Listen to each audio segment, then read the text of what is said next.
Bir var məvəddət. Bunların fərqi var da. O məhəbbət 3 hissədir. Məcburi məhəbbət var. Müxtəsər deyil, seçilmiş məhəbbət var. İlahi məhəbbət var. Məcburi məhəbbət budur ki, atam filan kəsdir, filan kəsi sevərdim. Sevirəm. Olardı filan kəsi sevərdim. Elədir? Məcburi məhəbbət.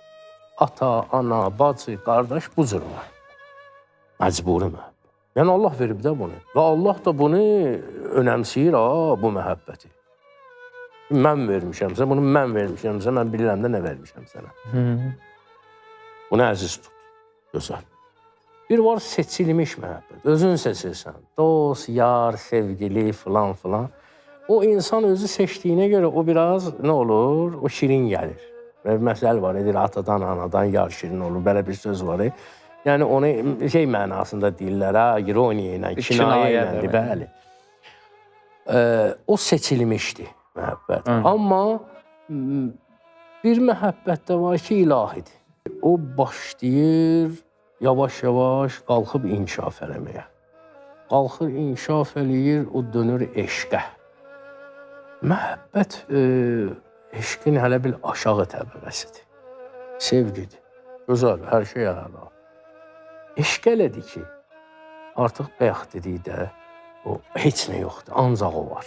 Ora doğru getmək var. Bu tərki dünyalıq demək deyil, səhv salmayaq. Tərki dünya başqa şeydir. Tərki dünya tamam başqa şeydir. Hər şeyi onun uğruna verəsən. Hər şey onun, yaxşılığı onun üçün eləyirsən.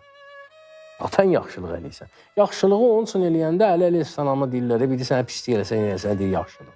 Bir də eləsən, eləyəsən, deyir yenə yaxşılıq. Bir də eləsən, eləyəsən, deyir yenə yaxşılıq. Axıra qədər yaxşılıq. O pisliyindən əl çəkməyimə, gül kimi yaxşılığımdan niyə əl çəkir? Yaxşılığı onun üçün eləyirsən. Məsələ budur. Və hər şeyi ona xatir eləyəndə, hər şeydə gözəllik görürsən ki, İmam Hüseyin əleyhissalamın əlində Əli Əsqərin o qundaqda oxlanmış bədəni qan basıb üstün başın deyir ki, mən bir dənə o işlə təskinlik tapım, sən bunların hamısını görürsən, sən mənənsən, sən bunları görürsən. Nə qədər Allaha yaxın bilirsən, nə qədər Allahı yaxında bilir, yanında bilir. Və yolunu da haqq bilir təbii ki. Yoxsa elədik və elədiyini Allah mənim ürəyimdədir, sevirəm. Onlar boş söhbətlərdir. Söhbət eşq yolunda.